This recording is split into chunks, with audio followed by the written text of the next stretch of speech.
Olá, meus irmãos e irmãs de Ideal Espírita, vocês amigos e amigas que nos acompanham aqui na página Estação da Luz Espírita, muitíssimo obrigado mesmo pela sua companhia. A nossa página Estação da Luz Espírita não tem fins lucrativos, o objetivo é a divulgação da doutrina espírita. E é por isso que nós reunimos aqui esta sede de matérias espíritas para que possa atender às suas necessidades, estudo, lazer, pesquisa. Você encontra aqui na nossa página Estação da Luz Espírita os livros da codificação, obras suplementares, entrevistas, palestras e os programas da Web Rádio Estação da Luz de Natal e Web Rádio Cristo Consolador de São Paulo. Ou seja, um acervo que atenda às suas necessidades, sem fins lucrativos. O objetivo é a divulgação da doutrina espírita.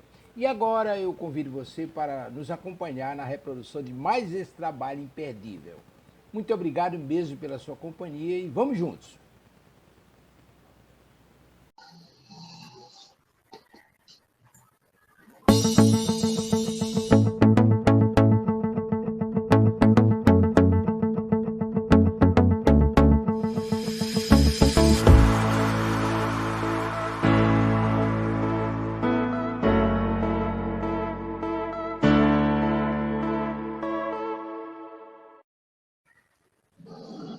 Muito boa noite a todos os nossos amigos, nossos internautas, aqueles que nos acompanham aqui em mais essa transmissão deste programa Espiritismo e Atualidade pela Web Rádio Cristo Consolador. Eu, Cosme de Olinda, aqui ao meu lado, minha amiga, companheira, Silvia Almeida. Boa noite, Silvia, como vai? Tudo bem? Boa noite, Cosme. Tudo ótimo, sim, graças a Deus. Boa noite a todos os nossos ouvintes, né? É um prazer enorme estar aqui mais uma vez para conversarmos nesse final de domingo, né? Isso aí. Hoje ao vivo, né? Conseguimos entrar. Pois é, exatamente. Hoje a gente conseguiu, né? Um tema novo, né? E estamos os dois aqui juntos para poder justamente conversar com os nossos amigos que já estão aqui, todos nos aguardando, né? Vamos aqui cumprimentá-los, porque sem cumprimentar os amigos não dá para começar, né? Então, verdade. Nossa querida Kátia Moreno, boa noite, queridos irmãos de Ideal Espírita, noite iluminada pelos estudos. Com certeza, querida, graças a Deus. Boa noite. Boa noite, professora Kátia. Francisca Cruz, boa noite, querido Silvio Cosme, demais irmãos de Ideal Espírita. Boa noite, Francisca, que bom que você está aqui, né? Boa noite, Francisca. Amiga Niura Monteiro também, a Niura Monteiro que está, né, nos trazendo esses livros espíritas, né?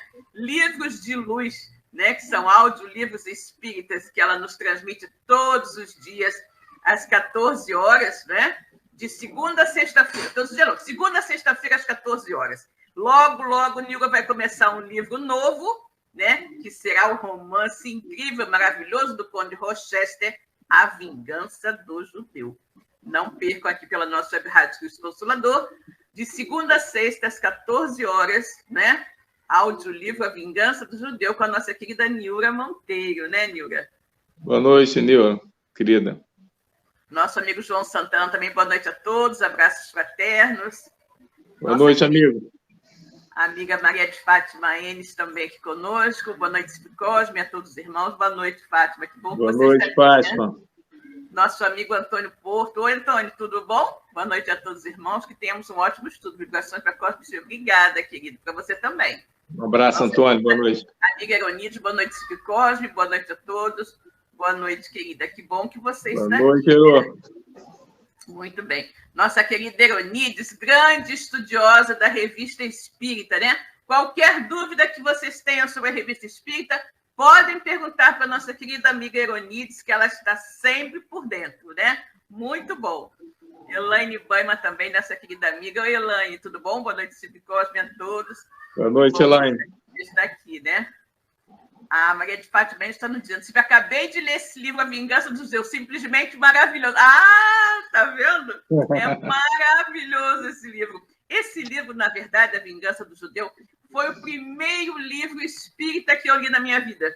O primeiro livro espírita que eu li na minha vida. Lembrava pouquíssimo. E aí resolvi ler recentemente, né? Tem mais ou menos um mês que eu reli esse livro e ele é encantador. É maravilhoso. Aquele livro você pega e não consegue largar, né? Agora, de repente, com a nossa Niura aí, né? Para aquelas pessoas que, de repente, não têm muito tempo de ler e tal, tá lá na cozinha lavando a louça, bota lá na Web Rádio Cristo Consolador, às 14 horas, e vamos escutar a Niura lendo para nós, né? A Vingança do Judeu. Vai ser muito bom. Muito bom.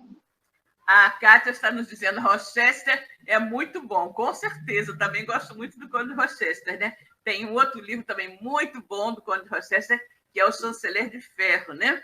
Que conta a história de José do Egito. José. Muito bom, né? Muito bem, pessoal. Mas, como vocês todos sabem, Antônio Porto também está nos colocando aqui.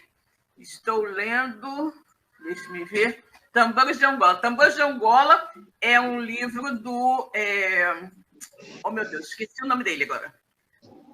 Como é o nome, Córdoba? Você lembra dele? O nome do autor, Antônio, diga aí que eu esqueci agora. Ah, já sei, é o nosso querido... Ele é um bandista, né? Exatamente. Tambores de Angola é um bandista. Oh, meu Deus, como é que é o nome dele? Também esqueci. Fala aí, Antônio, que a gente esqueceu o nome do médio de Tambores de Angola. Esquecemos. Peraí. Já a gente lembra. Nossa, céus, como é que é o nome dele? Esqueci. Mas tudo bem. Já o Antônio vai escrever aqui para a gente vai relembrar, né? Ai, meu Deus, esqueci. Bom, de qualquer maneira, daqui a pouco ele coloca e a gente escreve aqui. Bom, como sempre, aqui pela nossa Web Rádio Cristo Consolador, né? Nós, Robson Pinheiro. Robson Pinheiro. Isso mesmo, Robson Pinheiro. Mas, como o Córdoba falou, o Robson Pinheiro é uma vertente espiritualista, né? Onde ele foca basicamente a questão da Umbanda, né? Não é um livro, é considerado um livro espírita mesmo, mas um livro espiritualista de vertente dos nossos irmãos da Umbanda, né? Sim, muito bom. Mas, como nós sempre fazemos, antes de iniciar o nosso programa, né? Vamos fazer uma prece, pedindo aos nossos queridos amigos espirituais que nos auxiliem na realização de mais um programa aqui na nossa Web Rádio, né? Então, Cosme, meu irmão querido, por favor, faça por nós a prece. Ok? Sim, vamos convidar também a todos que nos acompanham aqui para nos ajudar a iniciar esse trabalho com essa prece de abertura, que é sempre muito importante. Amigo Jesus, queremos te agradecer por mais essa oportunidade. Todos nós estamos aqui reunidos em seu nome para essa transmissão deste programa Espiritismo e Atualidade. Possam aqui estar presentes os nossos amigos espirituais, os nossos guias, os responsáveis por essa web rádio, que possam nos intuir e nos direcionar naquilo que nós necessitamos para a nossa melhoria interior, a nossa reforma íntima. Que ao sairmos daqui, estejamos todos nós com os corações mais solidários, fraternos, amigos e irmãos, e que possamos, Senhor, levar a todos que encontrar pelos nossos caminhos essas palavras que possam nos trazer a consolação e a esperança. Abençoa todos os nossos irmãos que nos acompanham nesse momento ao vivo, aqueles também que farão o acompanhamento dessa transmissão após o seu fechamento, e que nós, Senhor, possamos todos estar reunidos mais uma vez aqui em seu nome para esse estudo maravilhoso da sua boa nova, através das luzes desse Consolador prometido, que é a doutrina dos Espíritos. Abençoe a todos mais uma vez. Obrigado, Senhor, que assim seja. Graças a Deus. Que assim seja, né? Graças a Deus. Bom, agora vamos ler um trechinho do Evangelho segundo o Espiritismo, né? Nos caiu na noite de hoje, na questão da coletânea, aliás, do capítulo 27, Pedi e obtereis, ação da prece, transmissão do pensamento. Né? A prece é uma invocação, mediante a qual o homem entra pelo pensamento em comunicação com o ser a quem se dirige. Pode ter por objeto um pedido, um agradecimento ou uma glorificação. Podemos orar por nós mesmos ou por outrem, pelos vivos ou pelos mortos. As preces feitas a Deus escutam-nas os espíritos incumbidos da execução de suas vontades. As que se dirigem aos bons espíritos são reportadas a Deus. Quando alguém ora a outros seres que não a Deus, falo recorrendo a intermediários há intercessores, porquanto nada sucede sem a vontade de Deus. Graças a Deus, né? Graças a Deus. E o Antônio aqui, agora temos aqui a nossa Rosana também, que chegou. Boa noite a todos. Boa noite, Rosana. Que bom que você chegou, né? E o Antônio, lembrando-se aos nossos amigos da importância de dar o like, né, gente? É super importante dar o like nos nossos vídeos, compartilhar, não é? Fazer um comentário, por menor que seja, é sempre super importante. Isso mostra ao YouTube que o nosso vídeo é bom e merece ser compartilhado, tá? Então, por favor, não deixem de dar o like. Sempre que vocês entram, né, na página onde vocês acessam pelo YouTube, ele tem sempre aquelas duas mãozinhas. Tem uma mãozinha com o dedinho para cima, uma mãozinha com o dedinho para baixo. E aí vocês podem justamente na mãozinha com o dedinho para cima, né, dar o like com relação aos nossos vídeos, ok? Isso é importante também explicar o porquê do like, né, Silvia? Exatamente. Não, porque justamente o YouTube, né, ele vai medindo, né, a importância do vídeo e ele apresenta o vídeo para quando são feitas pesquisas e tudo mais. Isso é bastante importante, que faz o canal crescer. Ele é divulgado para maior número de pessoas de acordo com a aceitação. E essa aceitação é medida justamente pelos likes, né? Muito bom, então. Bom, Cosme, nós hoje temos um tema muito bom, né? Um tema que interessa a todos nós, que são justamente as 3 revelações divinas, né, de Deus à humanidade. Moisés, Cristo e, obviamente, a doutrina espírita codificada por Allan Kardec. Não é isso? E aí, Cosme, o que você nos conta dessa temática de hoje? Ela é muito importante para todos os sentidos, para que a gente possa entender o próprio espiritismo, né? Porque veja que a nossa doutrina, a doutrina espírita, é uma doutrina cristã. O cristianismo ele tem bases dentro do judaísmo e veja que nas revelações que os benfeitores espirituais nos trouxeram 2 judeus, Moisés e próprio Jesus. E vejam que, efetivamente, essa relação de revelação que a gente estuda dentro da doutrina espírita, ela é muito importante, e esse fechamento no Consolador Prometido é uma própria promessa do Cristo. Como a gente sabe que Jesus era muito direto e muito verdadeiro no que ele falava, ele dizia que rogaria ao Pai para que trouxesse o Consolador Prometido. E o que é importante para a gente poder entender sobre essas revelações?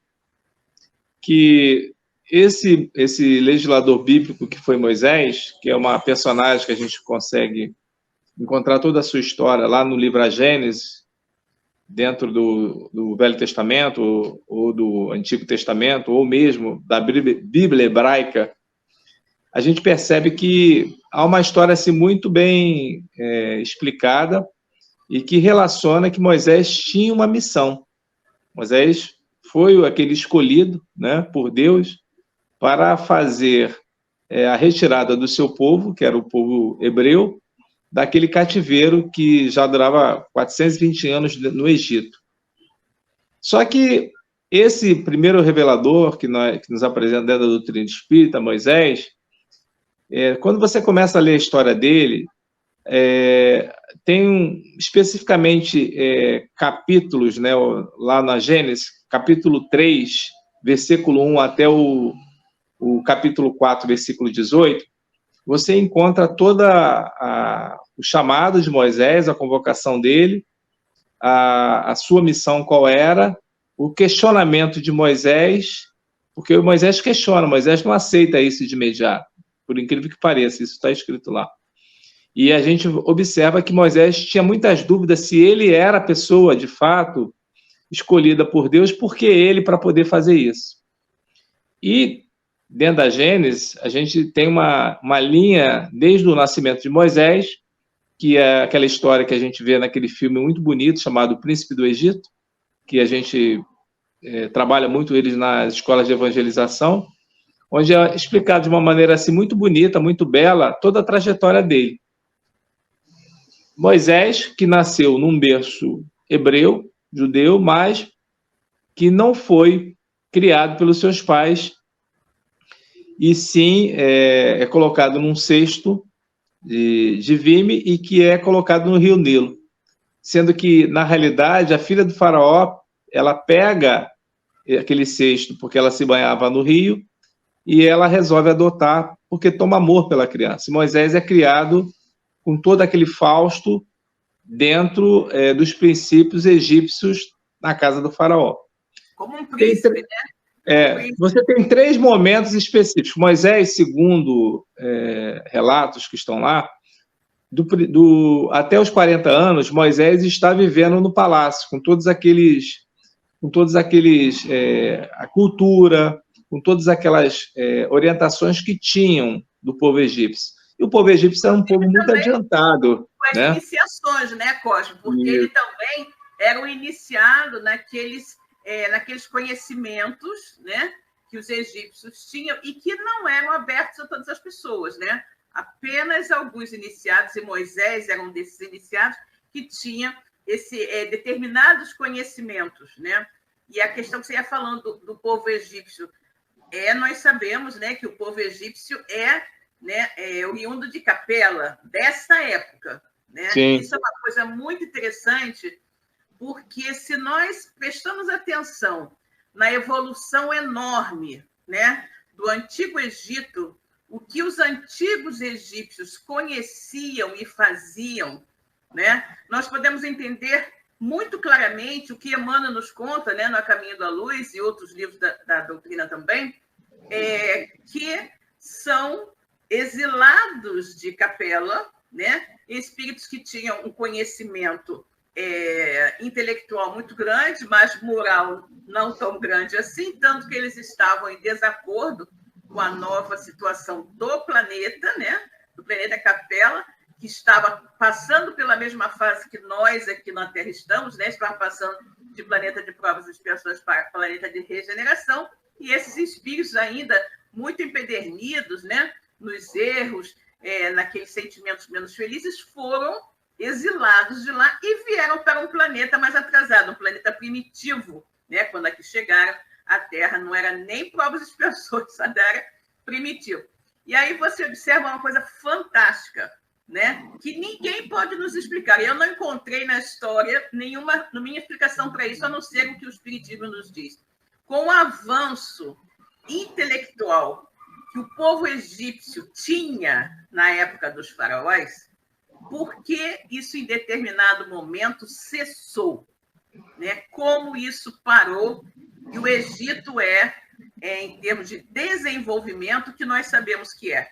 Né? Se o Egito, se esse conhecimento fosse específico já adquirido pelo povo, né, e não fosse fruto de um grupo específico que lá aportou durante um período, né, o Egito hoje seria uma grande potência, né, uma grande potência.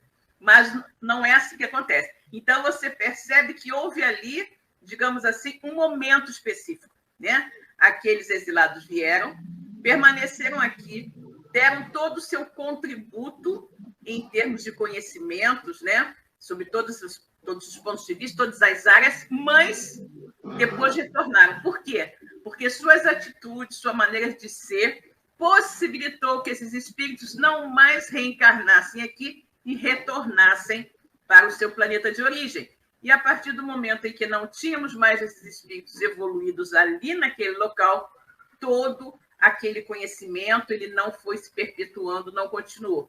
E aí o povo parou, né? Teve um hiato ali, né? A partir do momento em que os egípcios retornam, né, à capela. Eu acho esse ponto muito interessante da história egípcia, né? E que só mesmo a doutrina espírita pode nos explicar essa situação. Agora, tem uma coisa importante. Os judeus também, os hebreus também são capelinos. Também.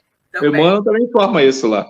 Exatamente. Então, você tem povos que estão misturados e que estão tentando se ajudar aqui dentro desse planeta de expiações e provas e expiações que é a Terra.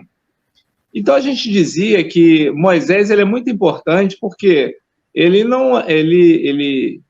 tem pela própria espiritualidade que lhe deu todo o conhecimento, desse conhecimento de cultura e religiosidade que os egípcios tinham, E muita coisa do que Moisés tem, como o próprio Decálogo, os 10 Mandamentos, são, na realidade, leis que você vai encontrar, comportamentos religiosos, espirituais, que tem dentro do Egito, lá no Livro dos Mortos, muitas informações. Então, ele trouxe isso, já era um legado que ele trazia.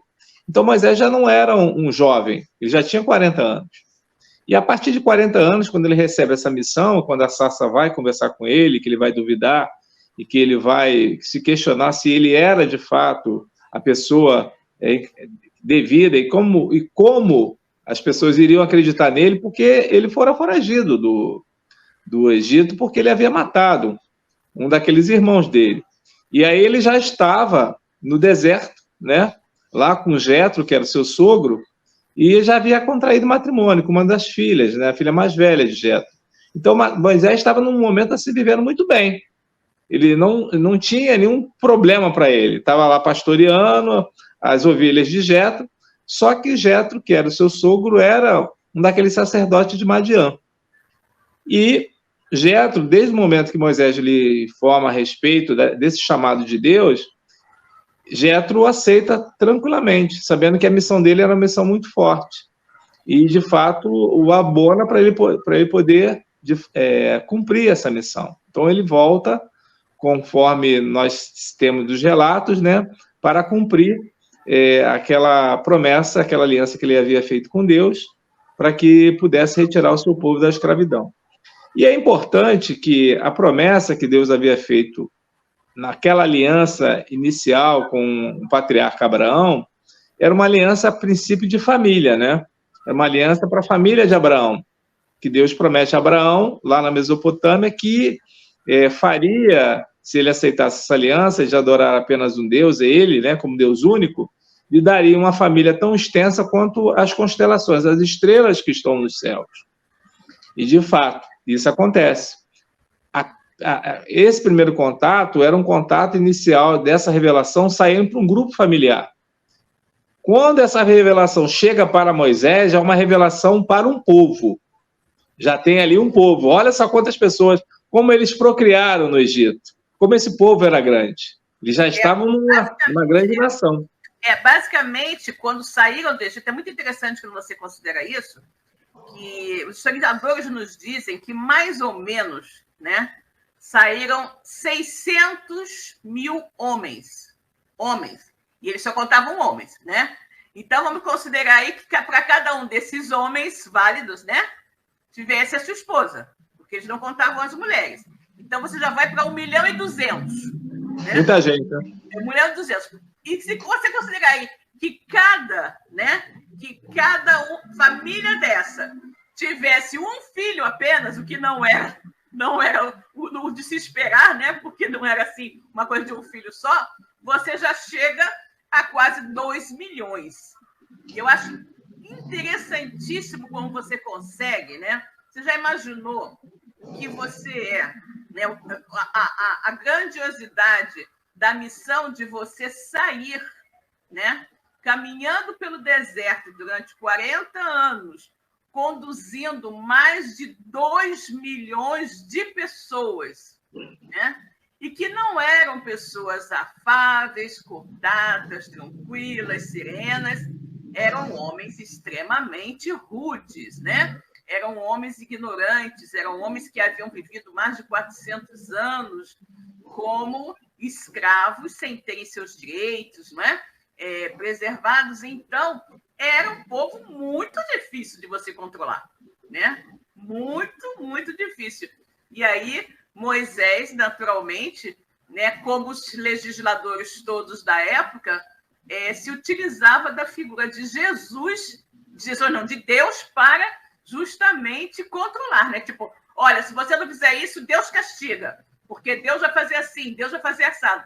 E ele meio que controlava aquelas pessoas, né, ali como dava, na base do medo, né, do Deus que punia, do Deus que castigava, do Deus ciumento, zeloso, aquela coisa toda.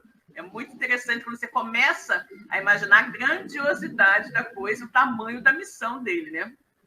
Moisés tem nós temos o Decálogo hoje, que a gente associa que essa tábua que ele recebe lá no Monte Sinai, que tem os 10 mandamentos, é uma verdadeira legislação para todos os tempos, para todas as sociedades de todas as épocas. Então, essa personagem ela é muito importante para que a gente possa ter o Consolador prometido como nós temos hoje.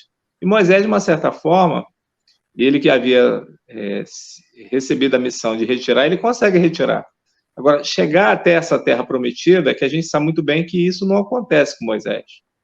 Quem vai dar continuidade a isso é Josué, né? Então, Josué é que vai conduzir o povo e vai fazer com que eles se consolidem lá em Canaã, como eles chamavam, para que efetivamente fosse cumprido aquilo que eles haviam acertado com Deus. E quando a gente tem todas essas informações, Silvio, você tem uma história muito bela, né, desse povo que vai chegar até o Novo Testamento. Então, o Velho Testamento ele vai todo em direção de Moisés, os profetas, em direção ao Messias.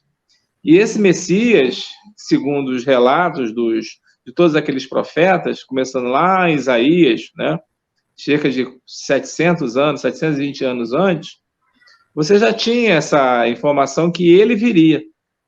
E essa informação ela é relatada por todos aqueles grandes profetas, né? Por Isaías, por Jeremias, por Ezequiel, por todos esses profetas, os grandes profetas e os pequenos profetas também, que já informavam que isso aconteceria. Tem o último profeta, tem o último livro, né, que é o último profeta do Velho Testamento, que é Malaquias. Malaquias, ele afirma que para o Messias chegar, era necessário que Elias, que não chegou a ser um profeta, mas chegou a ser um homem de muito respeito dentro do grupo judaico, deveria vir novamente. Ou seja, Elias deveria reencarnar para que Jesus viesse.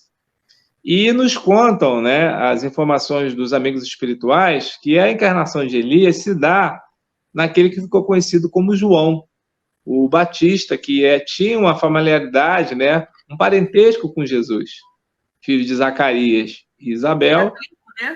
Exatamente. Ele foi o próprio que batizou Jesus. Então, veja o seguinte, que é importante. Quando Malaquias anuncia que Elias deveria vir, passaram-se mais de 400 anos, quase 500 anos, que não veio nenhum profeta afirmar que o Messias estava chegando. Somente o precursor em João Batista é que isso vai acontecer. Porque eles já estavam realmente bastante abatidos, parecendo que Deus havia deserdado aquele povo, né? E eles que sofreram todas aquelas privações em vários momentos da história deles, em escravidões assim muito grandes. E agora ainda tinha o domínio romano, né? Exatamente. E era um jugo bastante difícil. Então aparece... Invadido ou era escravizado, né? Ou invadido ou escravizado. Aparece esse profeta, né? Completamente diferente, porque João Batista era um profeta completamente diferente dos demais.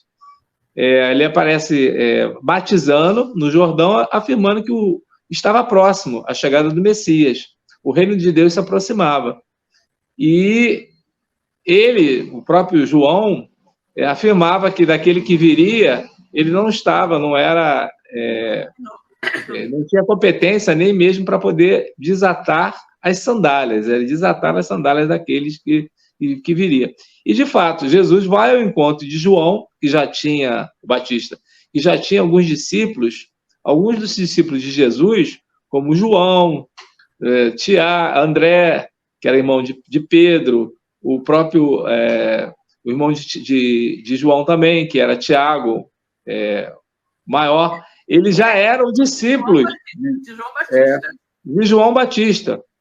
E aí tem uma passagem no Novo Testamento que João vai pedir para que eles se certifiquem se aquele de fato era o Messias. Não sei se você lembra dessa passagem. E aí eles vão afirmar para João que era, de fato ele era. Ele era o Messias, conforme ele havia informado. Então eles estavam liberados para poder segui-lo. Tem um ponto interessante, Cosme, que você falou, 2 pontos que eu gostaria de ressaltar. Voltando um pouquinho para ainda Moisés, o recebimento do decálogo, né? as tábuas da lei, que na verdade não eram tábuas, eram pedras. Nós temos ali uma situação de mediunidade direta.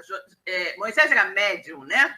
Então, o que nós temos ali não foi nenhuma questão de milagre, nada disso. É interessante a gente colocar todas essas revelações sob o ponto de vista espírita, né? O que nós tivemos ali foi uma mediunidade de efeitos físicos, foi uma escrita direta, né? Quando Moisés diz que recebeu de Deus, obviamente que não foi diretamente de Deus, mas de um dos seus prepostos de Deus. E através da mediunidade de Moisés, mediunidade de efeitos físicos, foi gravado naquelas duas pedras, né?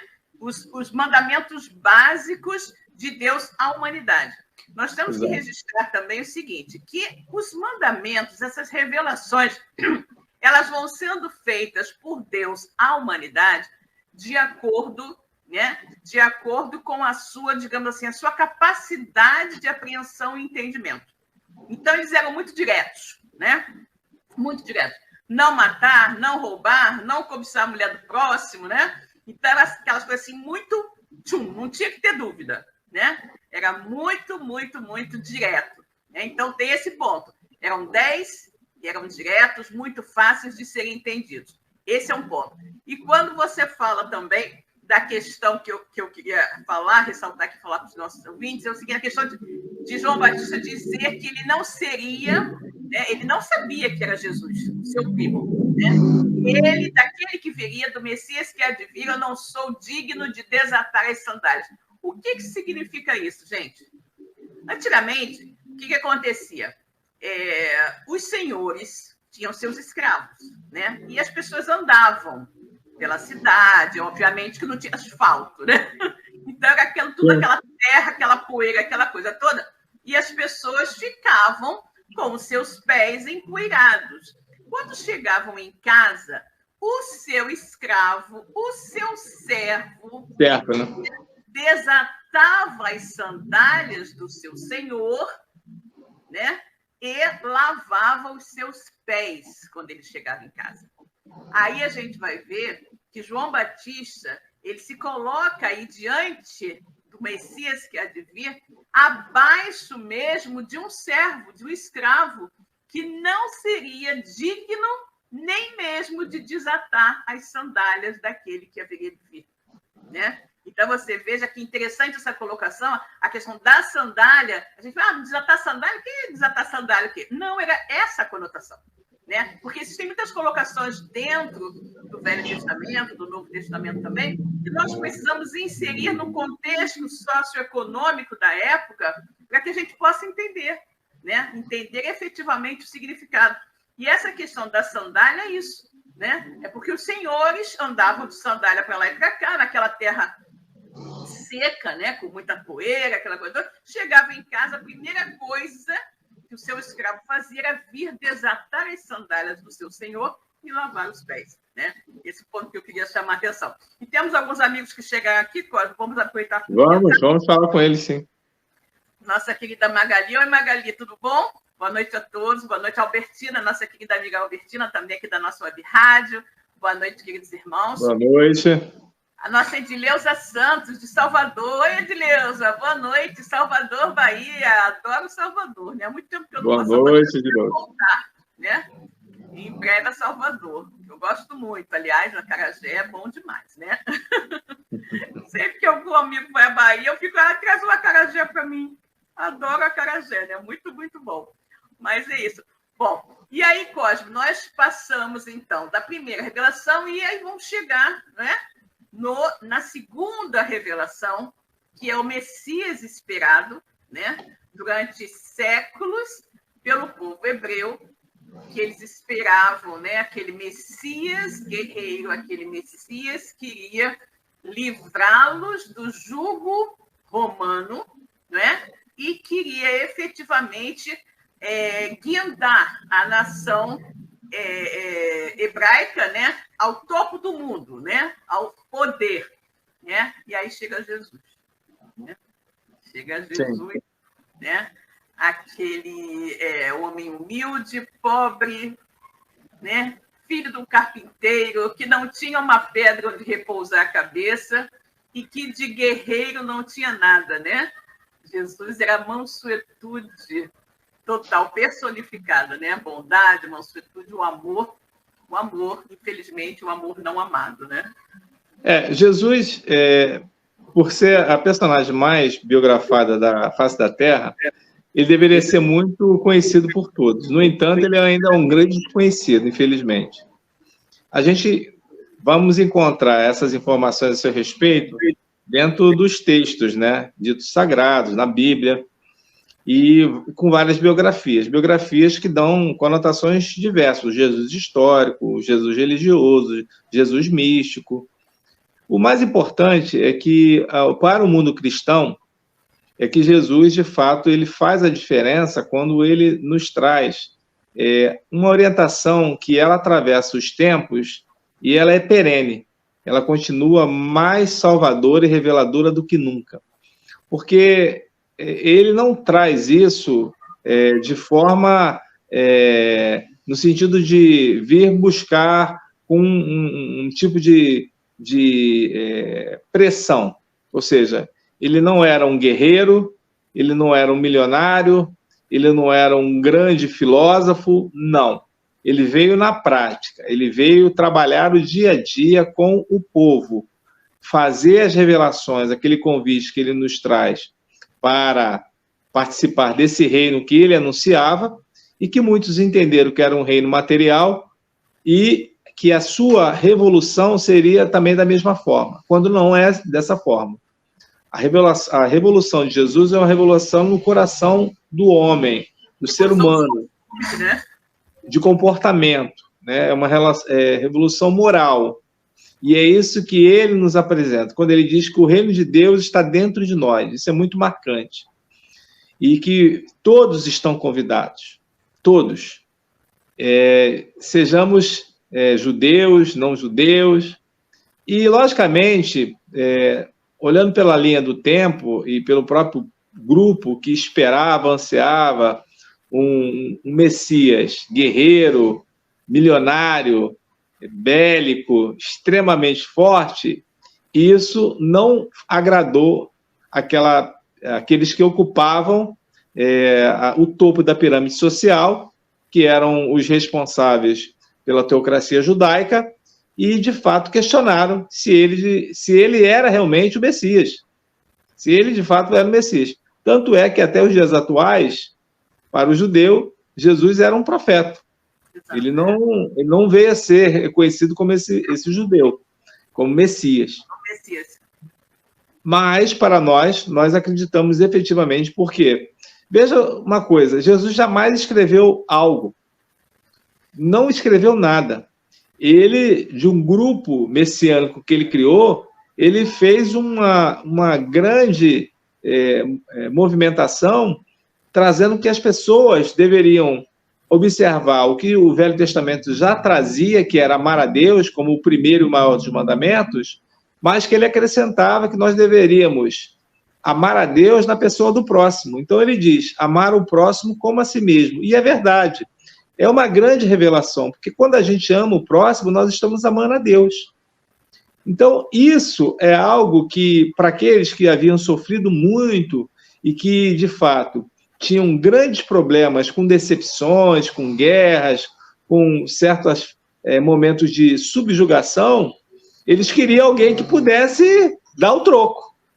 Como o próprio rei Davi, né? Eles queriam Davi, um novo Davi, para poder elevar a nação ao máximo. Só que essa mensagem do Cristo, e é importante que diga que ele não veio trazer uma mensagem para ficar segregada a um único grupo. A mensagem é para a humanidade. É uma mensagem de paz, de esperança e consolação.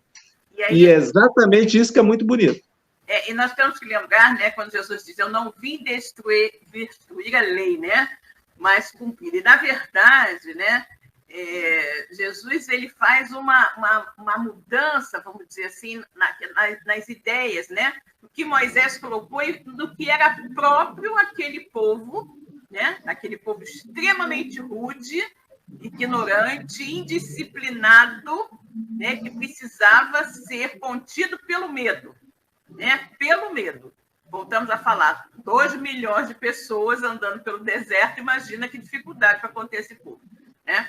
Mas aí Jesus vem e diz, né?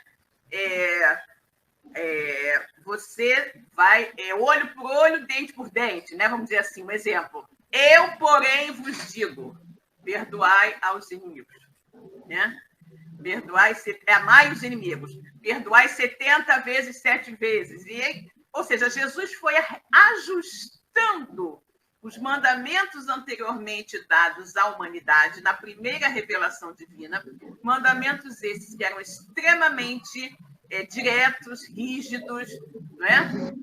Para aquele povo muito ainda ignorante, e Jesus veio moldando aquilo e aprimorando, dando uma ideia mais suave de como nós deveríamos nos comportar até chegar a terceira revelação, a revelação espírita. Mas temos uma colocação aqui, Cosme, da Elaine Banner, que eu quero transmitir aqui aos nossos amigos. A Elaine fala o seguinte: em relação à Terra Prometida, havia mesmo uma terra física ou apenas no sentido figurado?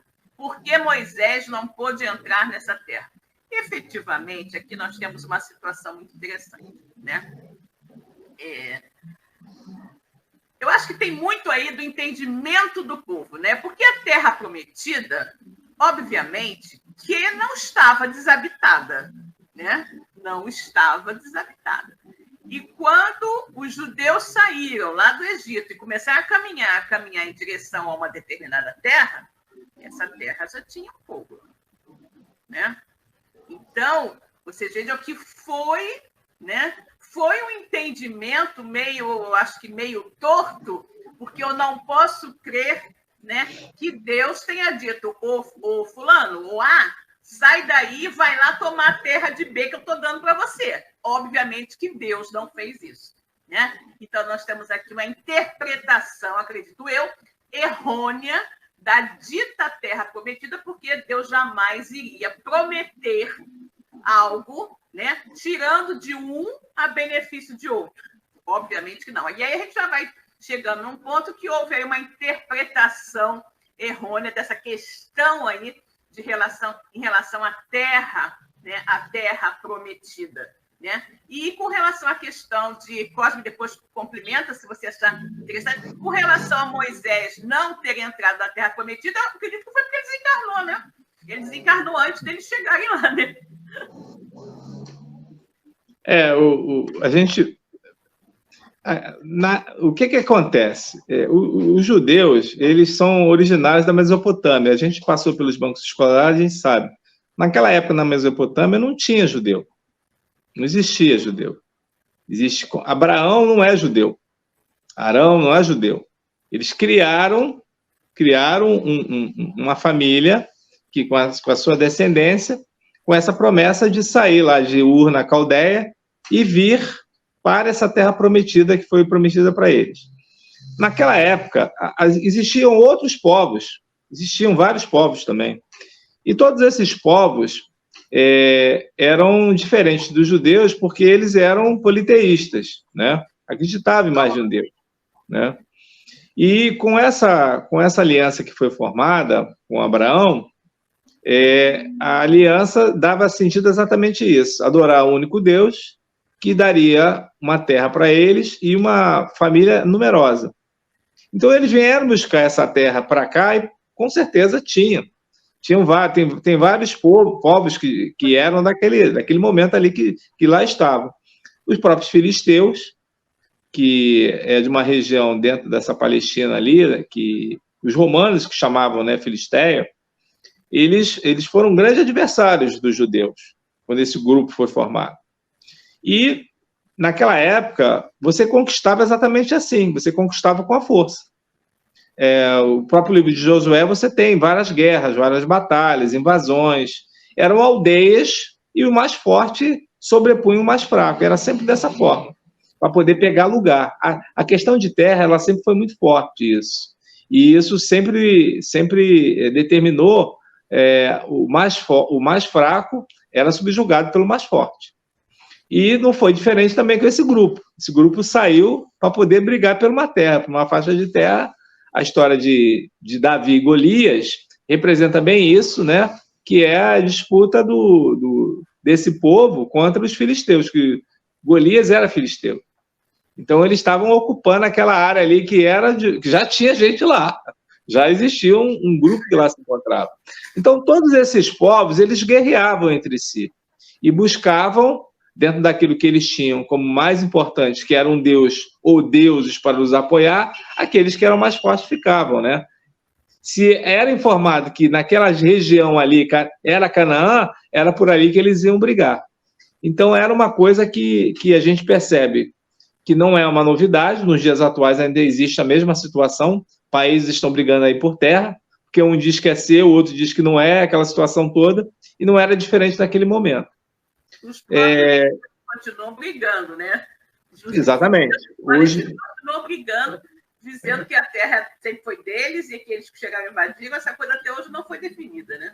Exatamente. Quando você vai buscar entender que, por exemplo, Jerusalém, né, que é na Judéia, hoje é uma cidade dividida em 4, você não entende exatamente por quê, como foi isso, mas existe uma história, existe uma determinação que fez com que isso acontecesse. São vários anos de história, né? Até o momento em que caem vários reinos, e aí as potências que eram mais absolutas naquele momento em que caem, né? Aqueles reinos vão começar a dividir de acordo com seus interesses. Então, a gente sabe muito bem que tem interesses por trás, apoiados, né, apoiados por países que, olha, eu vou dar para você, eu te apoio, você fica lá e a gente vai te sustentar. E aí você me sustenta do outro lado. Então, é uma história realmente muito, muito intensa, rica, com muitas informações, e que você não pode dizer que é apenas por isso. Não. Existem várias informações. E começa lá atrás. Essas informações, Silvia, você comentou também aí que, além dessa questão da divisão da Terra, né, que se existia, né? Acho que foi Elaine, né? Elaine perguntando o seguinte: se a Terra Prometida era mesmo uma terra física ou apenas no sentido figurado? É o questionamento dela, né? E ela pergunta, a segunda pergunta é por que Moisés não pôde entrar na Terra Prometida? O que acontece é o seguinte, a gente falou aqui, o Moisés, ele não era um jovem, né? Quando ele já tira lá do povo, ele já tinha quase 80 anos. Se me falar em memória, acho que 80 anos. Então, ele já não era mais um garoto. E já há algumas informações, Elaine, que as pessoas informam que aquela geração que estava com Moisés era uma geração muito impura, muito com o coração empedernido. E que Moisés, apesar de ser aquele responsável para poder executar o que ele fez, retirar, tenha, com seus cuidados, não trazido aquela geração para entrar com ele.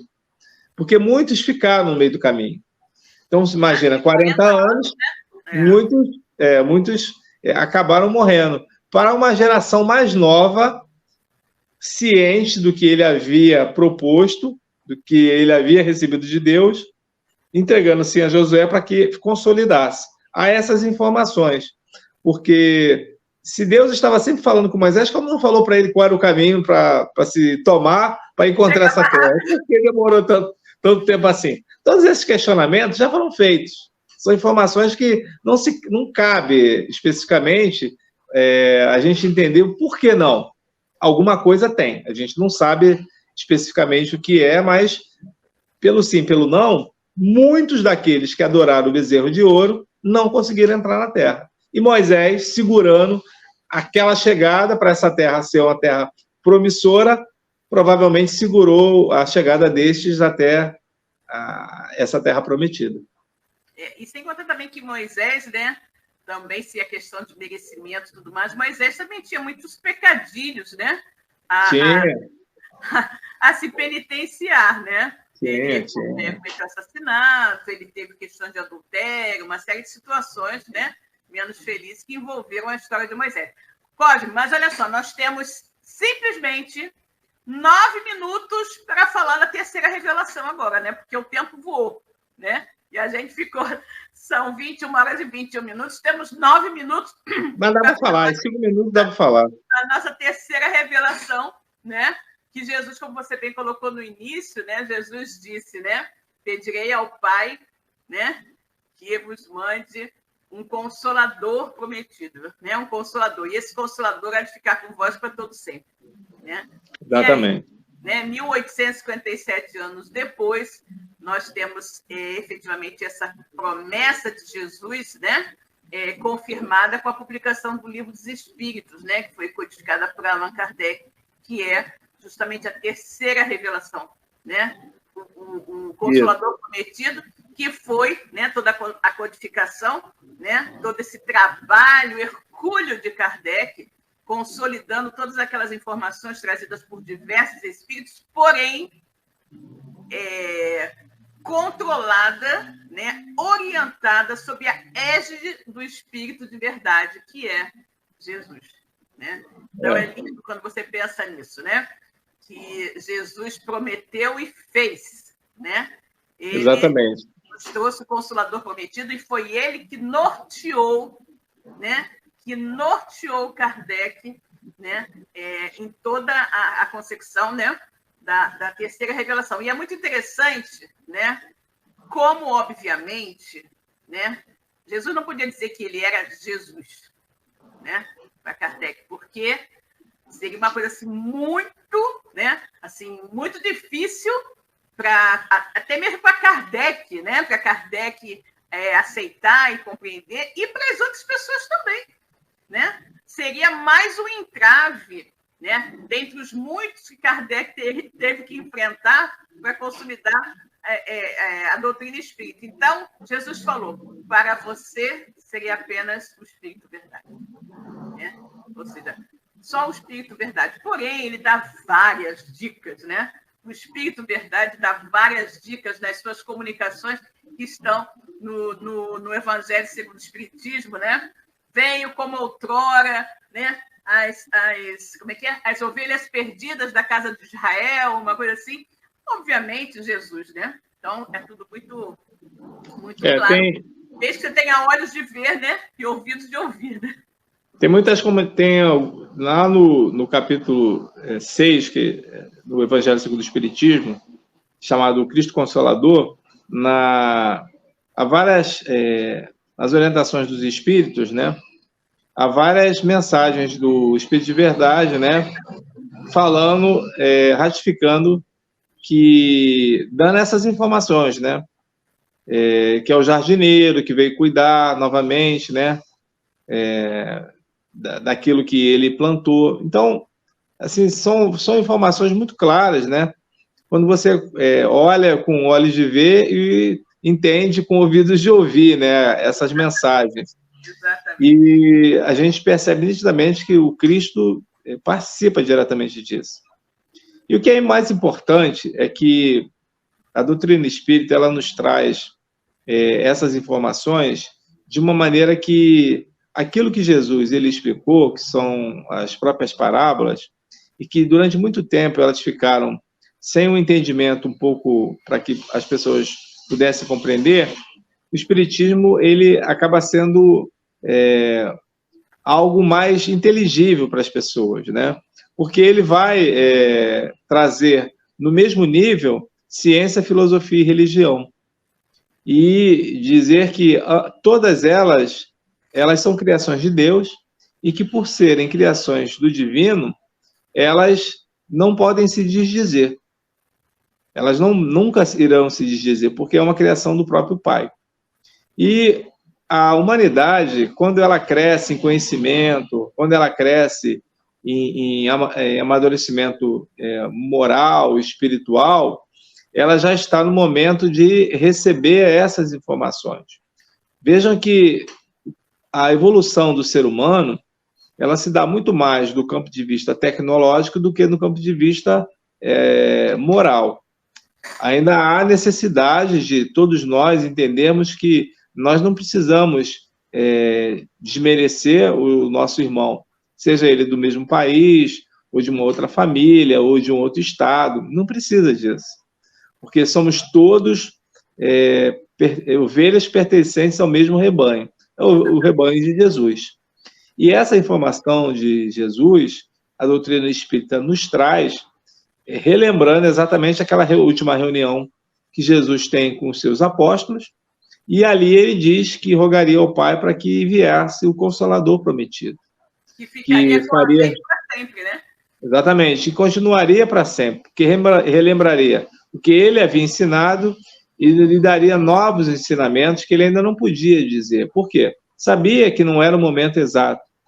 Não havia um entendimento científico, não havia um entendimento da moralidade como nós estamos. Ainda precisamos avançar muito, com certeza, precisamos.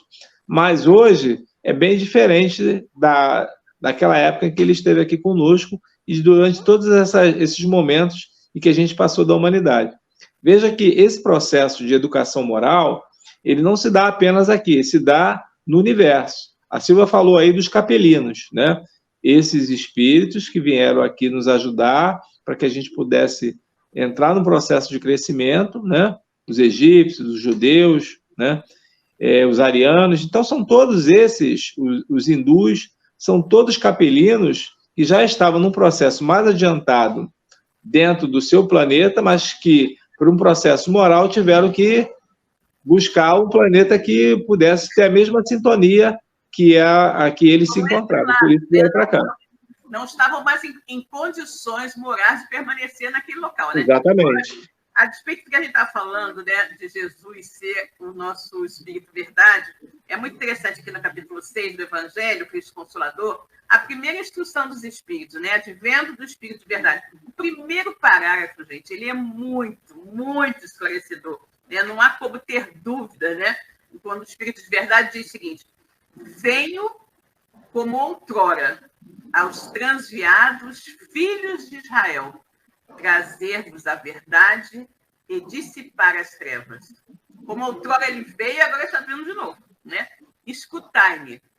O Espiritismo, como fez antigamente a minha palavra, né? O Espiritismo, como fez antigamente a minha palavra, tem de lembrar aos incrédulos que acima deles reina a imutável verdade, o Deus bom, Deus grande, que faz germinem as plantas e se levantem as ondas.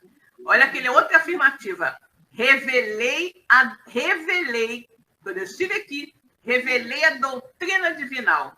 Como um ceifeiro, reuni em feixes o bem esparso no seio da humanidade e disse: vinde a mim, todos vós que sofreis. Palavras de Jesus, né? Vinde a mim, todos vós que sofreis, que eu vos aliviarei, né? Todos vós dirão, porque é leve, né? É suave meu jugo e é leve o meu fardo. Quer dizer, não tem por que duvidar que o Espírito de Verdade seja realmente Jesus e que, obviamente, ele não poderia dizer claramente que era Jesus para Kardec ali naquele momento, né? Por isso ele disse: para ti seria apenas o Espírito Verdade, né? Bom, chegamos ao final, temos alguns comentários aqui dos nossos amigos que precisamos passar rapidamente, né? Antes que o nosso tempo se esgote, né? A Elaine Baima agradecendo pelos esclarecimentos com relação à questão de Moisés. A Francisca nos dizendo aqui: estudar é tão bom que o tempo passa muito rápido, com certeza. A Cátia, gratidão, Subcosmo, gratidão a esse canal maravilhoso. Mais um domingo iluminado, excelente semana a todos. Obrigada, querida, para você também. Rosana nos dizendo gratidão pelos esclarecimentos, bom final de semana a todos. O nosso amigo João, gratidão pelos estudos, pelo estudo edificante, ótima semana a todos, boa noite. Niura, delícia de ensinamentos, gratidão, ótima semana para todos. Obrigada, querida. Eronides, tenham uma ótima semana de paz. Luísa, gratidão pelo estudo tão importante. Temos também aqui Elaine voltando, ótimo estudo hoje, como sempre. E a Francisca, gratidão pelo estudo e boa noite a todos. Bom, então vamos aproveitar aqui os nossos últimos minutinhos, né, para fazer uma rápida prece de agradecimento. Agradecer a Deus, né, por mais essa oportunidade de aprendizado. Deus, Pai de infinita bondade, misericórdia e justiça, Jesus amado, nosso querido Mestre. queridos amigos espirituais que estão aqui conosco, nos orientando, que nos ajudaram na realização de mais um programa. Muito obrigada por tudo. Muito obrigada pela luz da doutrina espírita que ilumina as nossas vidas e muito obrigada, Senhor, por tantos esclarecimentos que nos mostram a verdade libertadora.